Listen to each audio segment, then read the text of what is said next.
Welcome to the Dr. Diane Show, where we explore revolutionary expansion of mind, body, and soul with me, Dr. Diane Hayden. With over 20 years of expertise as a mindset warrior, perspective shifter, and unshakable optimist, I am dedicated to helping you reach your wildest dreams in business, health, performance, and relationships. Learn about the power of thought and how it shapes your life to take risks, change careers, find love, go on adventures, and live passionately with me, Dr. Diane. Get ready for revolutionary ways of thinking, being, and creating an amazing life. The Dr. Diane Show starts now. Hello, everyone. I am Dr. Diane Hayden, and you are listening to the Dr. Diane Show on Transformation Talk Radio. Stay with us for the next hour where we will explore revolutionary expansion of mind, body, and soul. Each time on the Dr. Diane Show, we have experts from around the country discussing cutting-edge topics on longevity medicine, natural health, mindset, spirituality, and soul purpose to help you shift your perspective and become a mindset warrior like me. I'm excited today to have Dr. Christine Najjar with me. She attended medical school at St. George's University and spent the last 2 years of it witnessing an overwhelming amount of chronic illness and disease. Not satisfied with the Band-Aid approach of modern medicine, she followed a strong desire to deepen her education in nutrition and achieved a master's degree in human nutrition at Columbia University while completing medical school clinical rotations. Committed to finding solutions, she worked as a weight loss consultant and primary care physician until launching Food First MD in 2022. Dr. Christine encourages her patients to take control of their health, primarily using her favorite medicine, food. She has helped many reverse disease, reach their optimal weight, and reduce or eliminate the need for traditional medications. So welcome, Dr. Christine. How are you today? Thank you. I'm doing great. Thanks for having me, Dr. Diane. Awesome. So the first thing we're just going to jump right in and tackle is you like to be called Dr. Christine rather than Dr. Najjar. So why is that? Because I think many people are used to calling their doctor by their last name, but you prefer first name. So why did you choose that? You know, it's easier for people to pronounce Christine over Najjar. And I really want to be a different kind of doctor. And it feels more appropriate for patients to call me by my first name if I'm trying to be their guide as opposed to like their boss. And so I really want people to feel a different type of comfort when they're in my presence. I don't wear a white coat. Call me Dr. Christine. And yeah, that's the way I like to roll. Yeah, I mean, I think it's more relatable. Yeah. And I think what I like to teach people is that your doctor is there as a guide, as a partner, and that they're not responsible for your health. You're responsible for your health. Absolutely. Like that is one thing I think we really need, you and I Yeah. and the rest of the world need to change as Yeah. far as how people look at doctors and medicine. I mean, honestly, I think people, have fallen into this thing of just letting their doctor, have responsibility for their health. Same with insurance companies, like Right. letting insurance companies decide how we should be treated and what kinds of procedures or services we should do rather than taking that into our own hands and we making the decision. Right. Well, I think a lot of people aren't given an option to do that because doctors aren't educated on how to do that. It's a big reason as to why I took the path that I took. And even why I started this practice. I couldn't find a place that would really let me practice in the manner that I want to practice. And time is so valuable, the time I spend with a patient. And the 7.5 minutes that most doctors get is just frankly not enough. So it's a different type of experience. A little more old school, a little more, I really get to know you, get inside your head a little bit. I want you to really trust me so that you trust what I'm trying to get you to do, which is, tap into your body's own innate power to heal. Exactly. I love Yeah. that. So, I mean, I think we kind of started to go down the path of this question that I had for you about what motivated you to get a master's in nutrition while going to medical school, because Sure. I mean, honestly, I think more and more people are realizing now that doctors really get hardly any education on nutrition Yeah. in med school, like Yeah. two classes, something like that. So this is obviously something that was a passion for you. And Beyond a passion, right? Like I started medical school telling everybody I was going to be like a food first doctor. I was going to use food as medicine. And like from the get-go, people are like, no, you like that doesn't happen. It's not a thing. I'm like, no, no, no. This is what people need. And quite frankly, as you said, I was so disappointed in the lack of education I got in, you learn all the you learn all the book stuff the first 2 years of medical school. And I spent the first 2 years of med school in Grenada. That's where my school is located. And when I came back to the States to do the clinical rotations, I was really activated by not having any more nutrition knowledge than I had before starting medical school, right? My bachelor's was in biochemistry, so I had a really good like base knowledge of metabolism. And sure, there was a biochemistry course in medical school, but it was not nearly as in depth as my bachelor's program, which was a major in biochemistry. And so I was really activated by not, I was like, there's got to be something. Moving to New York City. And I literally took out my laptop. I did research, and Columbia was offering this part-time program specifically for healthcare professionals. So I emailed the director. I was like, hey, does a third-year medical student count as a healthcare professional? She was Yeah. like, sure. I was like, perfect. I can do this. Like, if a full-time working doctor is supposed to be able to do this program, me as a medical student should be able to do this program. And I did it. That was it. That's all it took. Just a little passion, a lot of passion. But that's Well, I'm sure people listening wish every doctor was like you because, I mean, between the fact that we only get, like you said, 7 to 10 minutes with your doctor, which is ridiculous. Basically, the only thing they have time to do is write you a prescription for a pharmaceutical right. drug. It's a I mean, symptom. how can It's a it's absurd, right? Like, how can you even get to the root of, or anywhere near the root of what the problem is? It's basically like, let's just treat the symptom. right. Or like the other big one is you go for your physical and you have a complaint, but it's like, no, you're here for your physical. That has to be a whole other office visit, or we're going to bill you twice. Yeah, Or come it back was, next time. yeah, they're teaching me these ways as I'm a primary care doctor. And I'm like, I don't know, this is really confusing for me. Like, I got to do something else. This isn't going to Yeah, work for me long term. So here exactly. we are. Exactly. So we're going down the lines of helping people understand how your approach is very different from standard Yeah. medicine. Yes. What can a patient coming to you expect? Sure. So I really like to say that I take a metabolic approach. I say I practice metabolic medicine, and this is very different from the standard approach because what we're doing is looking at how your cells make energy.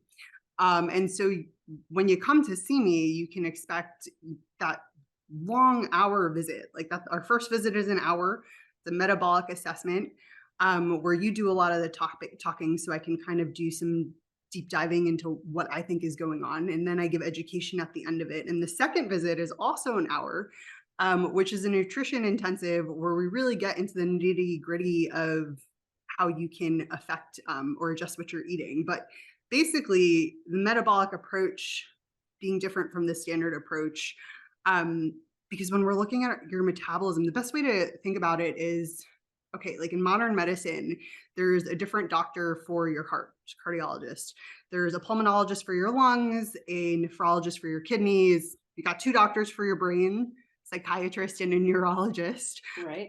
But when you look at things from a metabolic approach, you have to look at all of the organs and all of the systems together, because what you're doing is looking at how your body obtains and derives energy. And all of your cells at all time need energy. And if you've got a problem with energy, you're going to have a defect in an organ somewhere.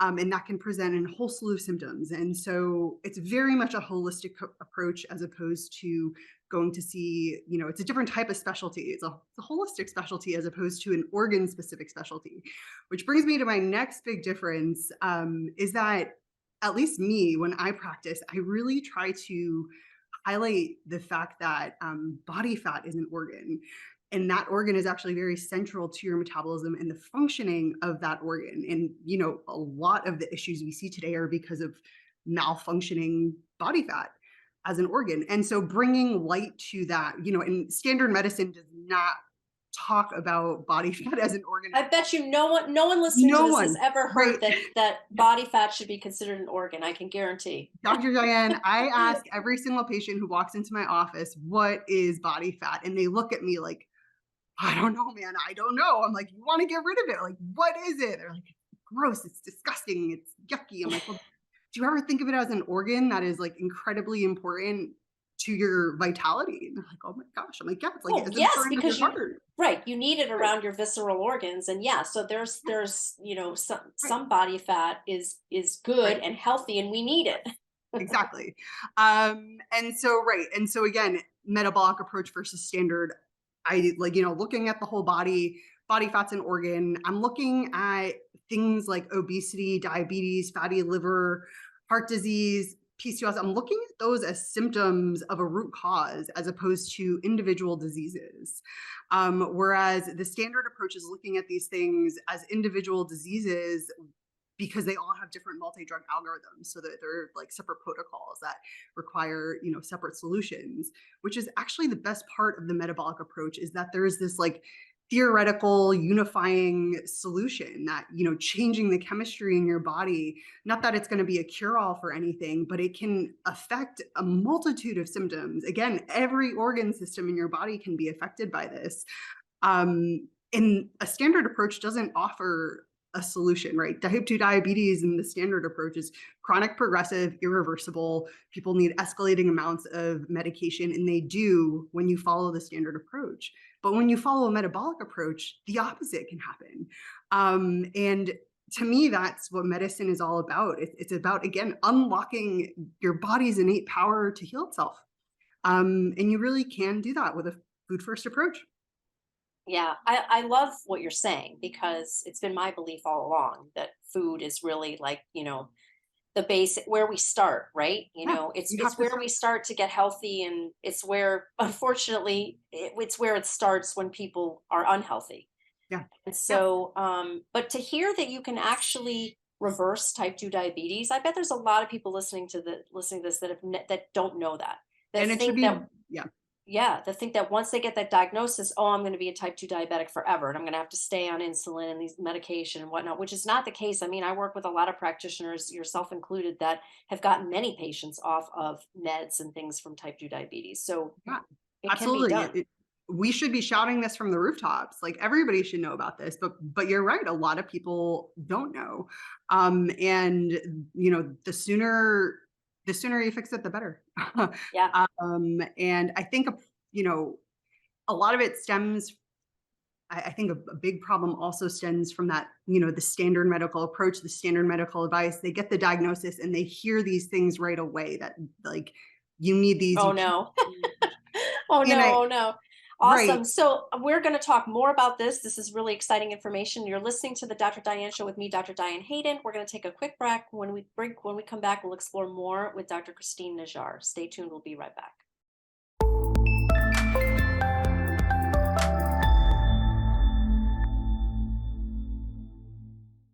We're back on the Dr. Diane Show with me, Dr. Diane Hayden. But before we continue, I want to make sure everyone knows how to find me.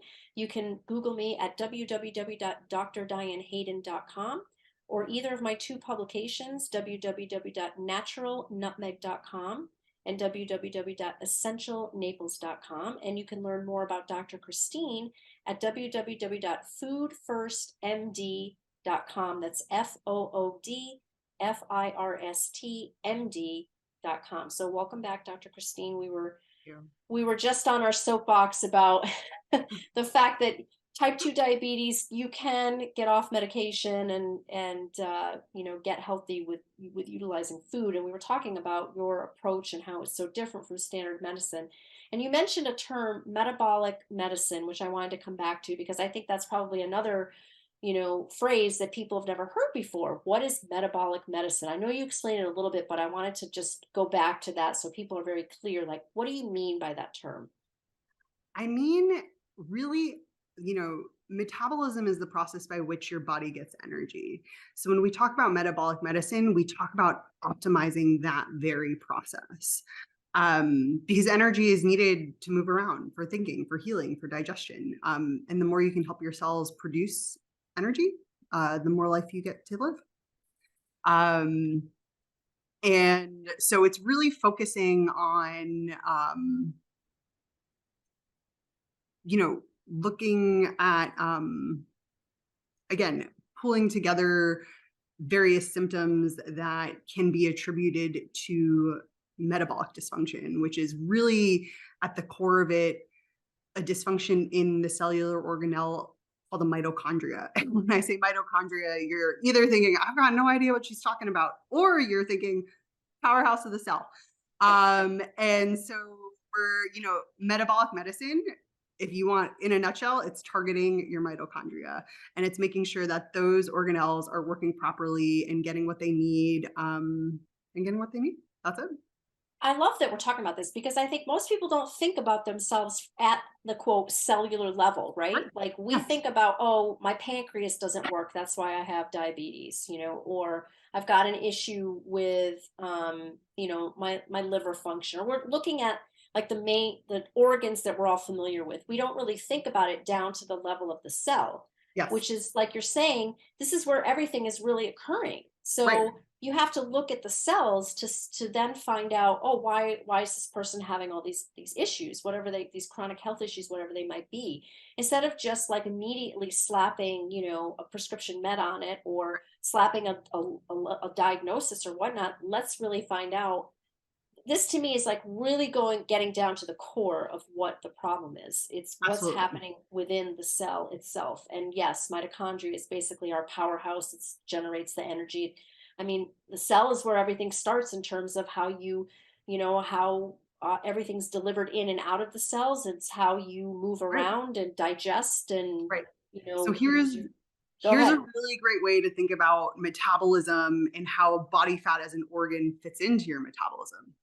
When you feed a fire, it burns harder and louder with fire.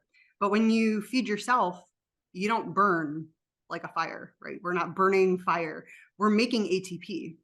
And when you feed yourself, your body doesn't just like make more ATP. It wants to store the food somewhere and make the ATP later as needed. And this is where body fat comes into play. It stores the food and it gives us that food later as needed so we can make ATP. So as opposed to a fire where you feed it and it burns louder, your body, you feed it, you store food, and then you make energy with it just as needed, because it takes energy to make energy, and your body is way too resourceful to just waste it. Yeah, that's something that I want to just focus on for a minute, because I think people don't understand how the Right. body works. Like I know there are a Right. lot of people that eat very little and they can't lose weight. And they can't understand why, because we've been taught all over these, years that, oh, if you want to lose weight, you have to diet. Keep restricting, restricting, restricting. You get to a point where your body is just going to hang on to everything. Like Right. it thinks you're starving it I'm essentially. very, very frequently telling people that you need to eat more of the right foods. Like, you're not allowed to starve. The number one thing that we target in my office is hunger. You are not allowed to be hungry. Your number one job is to figure out how to get full by eating real food. That's it. That's the Yep. key. Eating foods that make you feel full. And yeah, people, you don't know what you don't know until you know it. So that's True. why a lot of what I do is, I feel, giving people permission to eat certain foods and educating them about really how the foods are affecting them. Um, people walk out all the time. They're like, this is really simple. Like, it is very simple. It does not need to be complicated. It's not complicated. But but I can't do it for you. You need to do it. And that's, like, that's the hard part, is the barriers, the fact that food is also tied to emotions. Food is Hmm. tied to cravings. Food, there are all these social barriers. There are, all the barriers. But really, the core of what I help people do, it's pretty simple.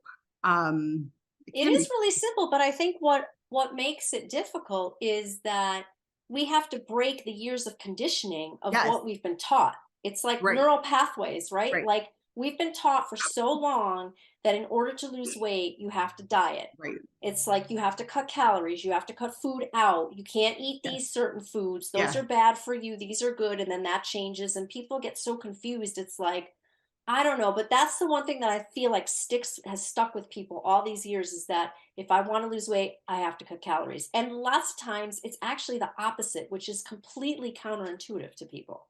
And I'm so happy you brought that up, because as you're saying that, I remember back to, I stumbled upon a metabolic approach out of my own personal medical desperation, because I was unable to control my weight, horrible anxiety, breaking out in eczema. I just couldn't, and I was like, I have a master's in nutrition and a medical degree, and I can't figure this out. And it actually wasn't those, it was none of the education I paid for that taught me this approach. It was all my self-taught reading until I figured it out. And really, my bachelor's in biochemistry taught me everything I needed to know about a metabolic approach. Um, but I remember like, when I was at first like, oh, like I could have butter and I can have bacon and I And couldn't eggs. quite and eggs and I couldn't quite, it took a long time for me to surrender to all those things that you're talking about. And I still remember the day where I finally was able to like stop caring about calories, because I'd been my whole life just obsessive about calories, to the point where my first year of residency, right? Like during med school, getting my master's in nutrition, my master's thesis was on bariatric surgery. So I had the pleasure of counseling bariatric surgery patients. I functioned as like the dietitian for them. The bariatric surgeon loved me, right? Like I was like the best medical student for him. I did like a research paper basically for him. And I was, giving them all the up-to-date strategies. I worked with the obesity medicine specialist, and I was just like not good myself. Um, and it just took a lot to let that go, because it really is so conditioned in us. And so now I don't use that word when I counsel patients, Dr. Day. Calories, and the word calorie is nowhere in my handouts. I don't use it except for if I'm referring to a study that is specifically like, oh, this was isocalorically replaced. I'm like, it's just the biggest distraction brought to you by Coca-Cola, right? There's no such thing as a calorie receptor inside your cells. Calories don't talk to your body in any meaningful way, shape, or form. The molecules that contain the calories talk to your body. And so, like, the whole calorie discussion, I'm just like, I can't participate in it because it's illogical and doesn't like actually make sense in my brain, that looking at the body from a cellular microscopic to the macroscopic, the symptoms you're feeling, like calories don't, until somebody can find me that calorie receptor, tell me the biochemical cascade that happens afterwards, I don't want to talk to you about it. It doesn't matter to me. Listen, you're going to put Weight Watchers out of business.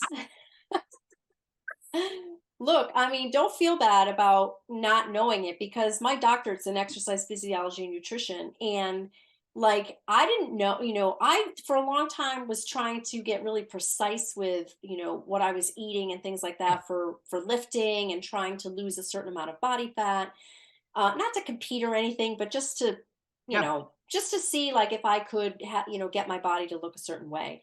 And it took me a long time to realize how much food I had to eat, because I was like still in Yep. that mindset of, no, I know exactly like what I need to eat to maintain this weight. I should be able to just lift more. Well, it doesn't work that way. It Like, doesn't you work that want to way. build muscle, you've Yeah. got to eat more food, Yeah. because otherwise, like how else are you going to build it? But Right. like we have this background, but yet it's like, like I had to Yeah. like bang my Well, head against because the wall. like even like doctors I respect, scientists I respect, they still use the word calorie, and I'm just like, okay, I just wish we could erase that like from medicine. I wish we could erase it, but the discussion goes on, the Twitter wars go on, like whatever, it's fine. It is. It Not for my is. patients. We talk about food.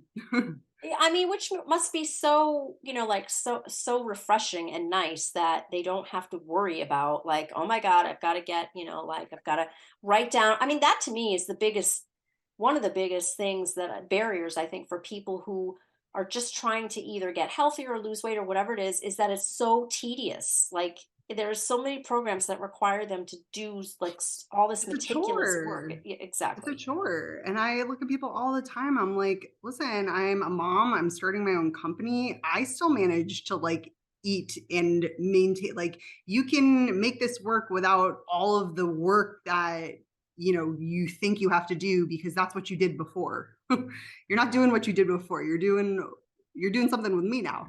It's going to be different. Um, so, Yeah, yeah, exactly, yeah, exactly. But I think, like when I talk to people who have gone on all different programs, notoriously, every single time they've ended up giving it up is just because it was so much work, right. and it became not fun. And Right. once that happens, then it's just a chore. And I think people just get really frustrated and whatnot. So I love your approach. And we're going to get into more of this. You're listening to the Dr. Diane Show with me, Dr. Diane Hayden. We're going to take a quick break. When we come back, we'll be talking more with Dr. Christine, founder of Food First MD. Stay tuned. We'll be right back.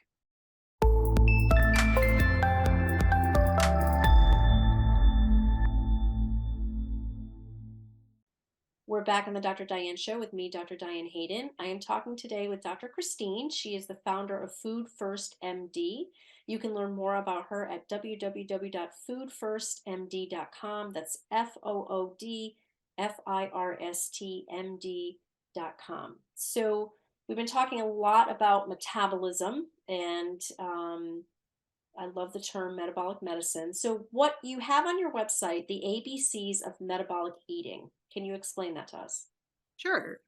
So this ABCs of metabolic eating, that really started while I was, it's really a quick little snapshot of, or quick algorithm way for me to remember everything I would want to say to somebody in a short amount of time. So it started while I was in primary care and had, such a limited time with patients. I wanted a 60-second spiel to kind of be like, okay, I said all the main things. And if they got more questions about something or they're interested, maybe it'll go somewhere else. But at least I said what I had to say. And it has morphed into a course where each letter has its own lecture, that I now give live on Zooms Monday evenings at 5:30 that you can sign up for on my website. And as of right now, it's open to anybody. So I'd love to see you there if you guys are listening and hearing more, at least I've done the first 2 lectures in the series, so we've got 6 more to go. And this is it. These are my ABCs. And so I call them ABCs of metabolic eating because they're actually quite literally the basis of now my prescription plan. So after the nutrition intensive, your second visit, you get a Food First RX, which is a nutrition plan where this is the backbone. And I like to say upgrades. I use that word. I'm like, we're going to upgrade your food choice from this to that. And so we go through all the ABCs and we upgrade your choices. And so A is avoiding ultra processed foods. And so, a lot of times people are having those for convenience. And so we find other convenient foods to upgrade to. It's fine. B is building meals with high quality protein. C is consuming carbs consciously. D is do include solid fats. E, eat salt with water. I'm very, very frequently telling people, I wish you feared sugar the same way you fear salt. You've got the wrong white powder that you're avoiding. Exactly. Yeah, again, because it's been, I banged know. into our heads that Yeah. salt raises your blood pressure and everybody's on blood pressure medication, so nobody can have salt. Oh my God. F is feast and then do something else. And G is get all the essentials. So movement and vitamins and sunlight and grounding and all that kind of stuff. So this way I have my A through G, and it gives me kind of like the foundation to talk about anything I would actually need to talk about with somebody. And I can really personalize a plan, with like your protein. I'm giving you a protein target. I'm helping you figure out protein sources in different environments. Everybody's got a different carb tolerance, and people are just dead scared to eat solid fats.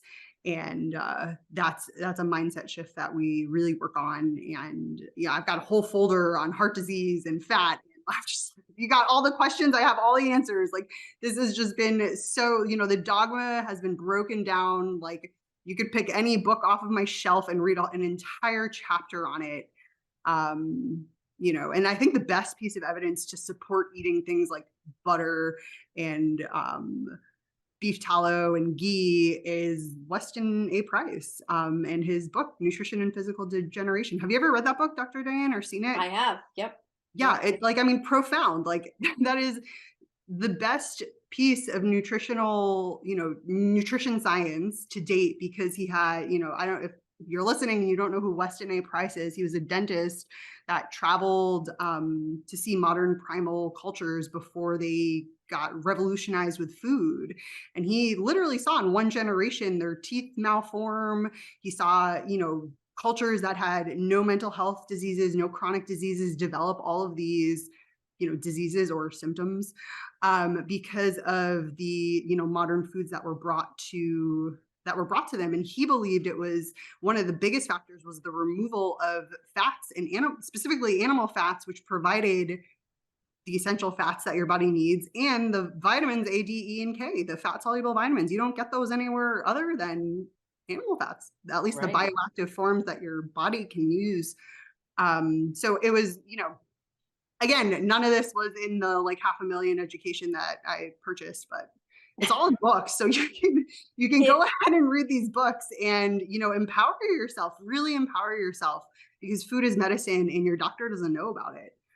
yeah. But that doesn't mean you don't need to not know about it. So Well, if we think back to like the way our grandparents or great grandparents ate, I yeah, mean, they were all eating butter and eggs and, bacon and animal fats and that kind of thing. And they didn't have half the diseases that we have now. yeah, It's like, no one had diabetes back then unless you were a type 1 diabetic. No one had heart disease. Like, it just, like, if we really think about it from that perspective, you got to have to wonder like, well, that's interesting, how did these people, or if you look at like people in France or other types of cultures that eat a higher fat diet, how come they don't have these types of diseases that we right, have? And you really have to start looking at, wow, could it be all this kind of garbage that you find in the grocery store these days, the low fat stuff that yeah, like I feel like, every couple of years it's a new craze on something. Like, oh, we got to eliminate fat. No, then we got to eliminate carbs. Then we have to eliminate, specific foods or whatever, like eggs are no good and right, it's just like, can we just get back to a whole food like yeah, diet? I mean, really, like it's just you know, it's either driven by the food industry or the pharmaceutical industry or whatever. So got the food pharmaceutical complex in this exactly. country. Exactly. And another thing I find myself constantly saying is, in 2023, what you don't eat is going to always be more important than what you do eat, because that's just the toxicity of our food environment. And if you can manage to avoid vegetable oils in all their capacity, you'll probably be fine. Like, not even the sugar, like, because usually when things have vegetable oils, the sugar is right there too. And it's rare that you find, something that's got sugar without vegetable oils in it, except for maybe soda. Don't have soda, high fructose corn syrup. That stuff is horrible for you. Yeah. But I think people that's kind of like an unsung, like those seed oils, the canola, the safflower, sunflower, soybean oil. Um, those derail your health and are nothing. The way your body handles solid fats compared to those is night and day. And for example, when you eat solid fats, your GI tract releases a hormone that helps to suppress your appetite, and your body can burn those solid fats as a clean burning fuel. Your mitochondria love those solid fats, versus the fats that are found in those seed oils. They do not release appetite suppressing hormones from your GI tract, and your body doesn't really have a good use for them in that quantity. You can't burn those fats.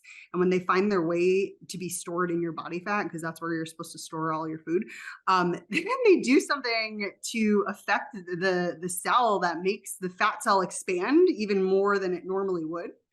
And so it's one of the theories behind the specific rise in the higher obesity classes that we're seeing is the effect of vegetable oils, So which didn't fascinating. exist before the year like 1905. And Yep. the whole reason why we endorse those and they're heart healthy. I don't know if you've ever read The Big Fat Surprise by Nina Tickholtz, or like, again, all this is like in great lecture series and all that kind of stuff. But like Procter and the founders at Crisco gave the American Heart Association, endorsed them with money to say that the seed oils were better and that the butter was bad. And the whole like money trail is very well documented. Oh my God, it's just ridiculous. So what are the oils that you recommend? Because I think it's a lot for people to remember what they shouldn't be eating. I mean, I know Yeah. it is for me. Like when you start rattling off all the different seed oils and Yeah. things that are quote not good for us, what are the ones that you recommend people do eat? I find that's easier for me to remember. So I recommend people cook in solid fats and drizzle with like olive oil. Olive oil is probably a good one. I'm kind of neutral on avocado oil, to be honest. I don't trust it in the way I trust olive oil. They're both fruits, so they're both fruit fats. But avocado oil didn't exist 100 years ago. So I'm just kind of like, I don't know, what are they doing with that? I've Yep. heard stories that it's cut with seed oils. And I think it's kind of like this like happy in between that people who still want to not have solid fats, it gives them like another option other than like olive oil. Um, but I would say, olive oil in terms of the oils to use. Any of the other seed oils, like, I don't know, I personally don't use any other oils or Yeah. recommend those in general because, like, Even coconut oil? oh no, so coconut oil, sorry, yes, I do coconut oil. I think of that as a solid fat as opposed to an oil, but yes. Okay, gotcha. Yep. Coconut oil, ghee, butter, save your bacon drippings, go to your local butcher and get some suet, or beef tallow can be really expensive if you buy it in a store, but you can make it really cheap if it's something you like. And um, we basically keep stacks of Kerrygo butter or the Costco brand of butter at our house. It's basically a fifth food group for me and for my kid. 15-month-old, just like Love it. spoonfuls of butter. Like Weston A. Price would be so proud. I mean, for me, I just love hearing this because it's like I would rather I mean, butter, what doesn't taste better than butter Right. and bacon, right? Like Yeah. I would rather be using that anyway, and to hear that now after all these years, okay, guess what? It's actually healthier for you Yeah. than And the garbage like margarine or these like fake butters or, spray butter or whatever, or all these other crazy right. oils. All the No spray way. things. I'm like, what? Like that didn't exist. It's not real. Um, and so this is one of the things when people hear me say this, they're like, oh, I can have that. It's one of those, I feel like I give people permission to now like bring butter and bacon back into their lives, and they're happy about it. I'm like, good. All right. um, yeah. Yeah, yeah, absolutely. I mean, that's where I was going with that. I think it's, Yeah. obviously it's more natural and it's healthier for us. And like you said, it causes something. I feel like it whenever I eat something that has a healthy fat in it, I notice that I'm not as hungry. It absolutely what you were saying before about just the science behind what it does in the cell as far as appetite.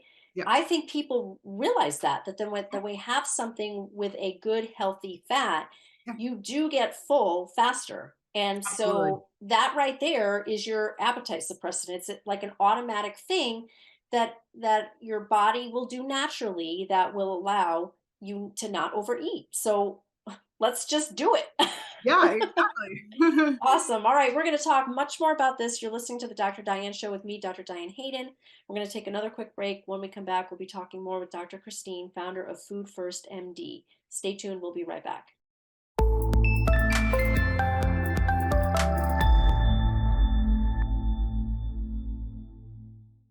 We're back on the Dr. Diane Show with me, Dr. Diane Hayden. Again, you can find me at www.drdianehayden.com. And I'm talking today with Dr. Christine. She's the founder of Food First MD. You can learn more about her at www.foodfirstmd.com. That's FOODFIRSTMD.com. So we've been talking about all things metabolism and metabolic medicine. I know you have some amazing results that you have achieved with some of your patients. So I know our listeners are going to want to hear about that. So let's start there and tell me, just tell me, what experiences you've had with your patients. One of my, well, tons of experiences.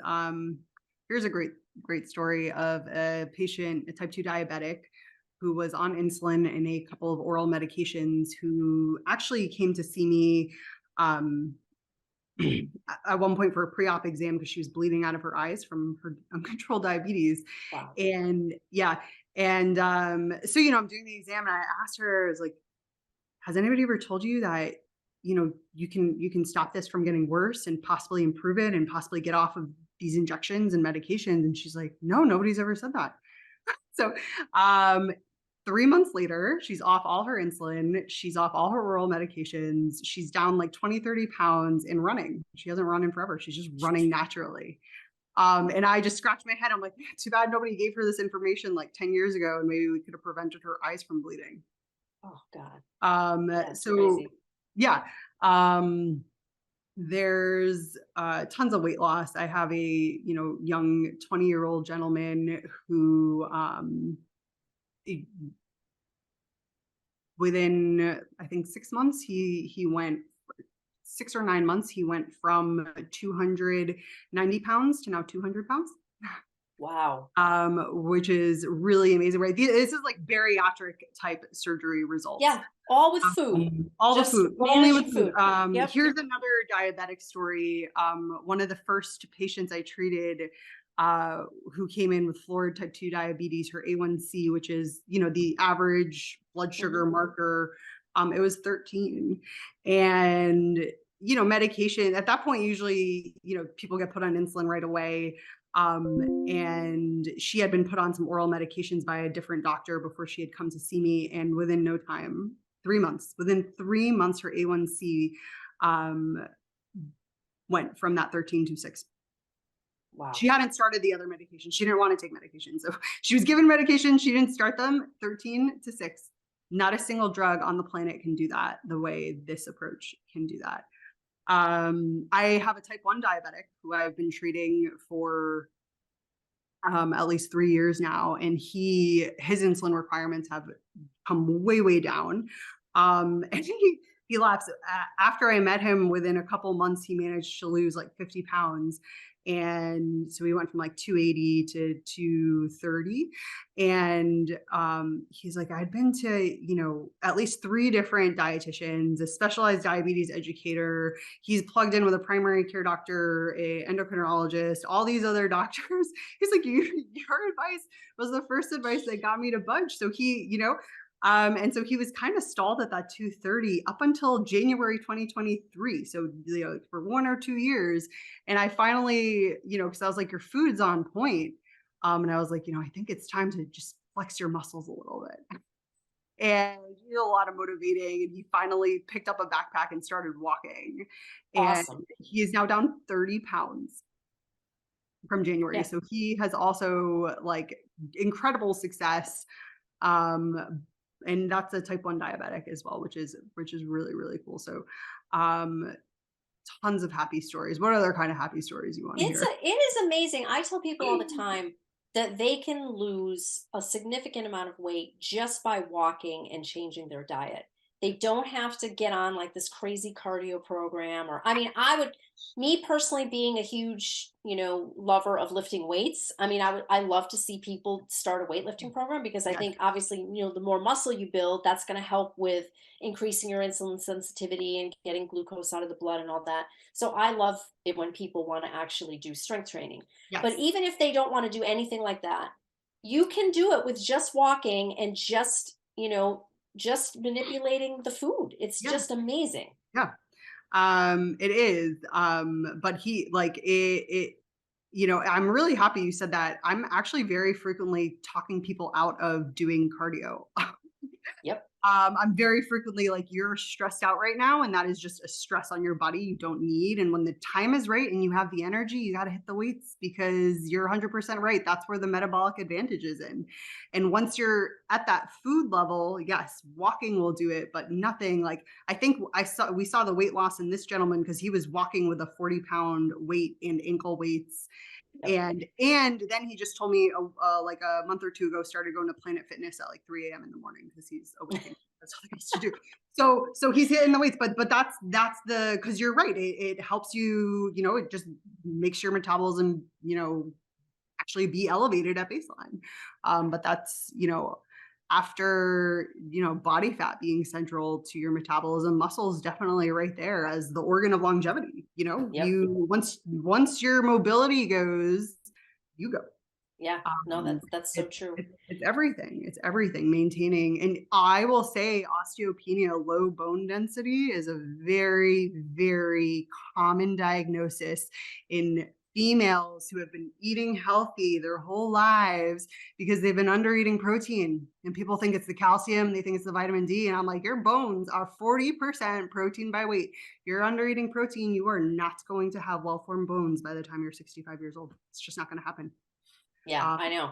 I Very totally important. agree with that. Nobody eats, well, I shouldn't say nobody, but very few people eat enough protein because Yes. it's hard to do as well too. Like I Yeah. mean, I try to get almost my body weight in protein, like anywhere between, 80 to 100 grams of protein a day. That's That's really really difficult. It's like you got to be eating 4 times a day, maybe more for most people.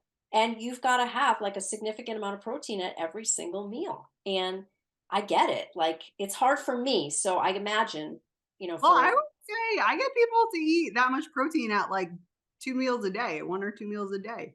really, Yeah, you can do it. You just have to get to the point where your body can handle it. So I tell people you can like it's possible to be like a lion and just have your 1 kill and eat that for the day. But you gotta, frequently people who eat the 1 meal a day, they're not usually so I give people a protein range. And I say you got the higher end of the range and the lower end of the range. And it's okay to be at the lower end of the range and hang out there or be a little under it, but if you're doing that for too long, it's not good. And so a lot of times not having 1 meal a day for months and months and months, because you end up not hitting the protein goals. But yeah, exactly. yeah, a lot of my meals are like 60 to 70 grams of protein in a meal because I personally don't like to eat more than once or twice a day. So Well, I'll, so yeah, it can be it done. can It can happen. be done. Yeah. I just have to rearrange the way I think about it. Yeah.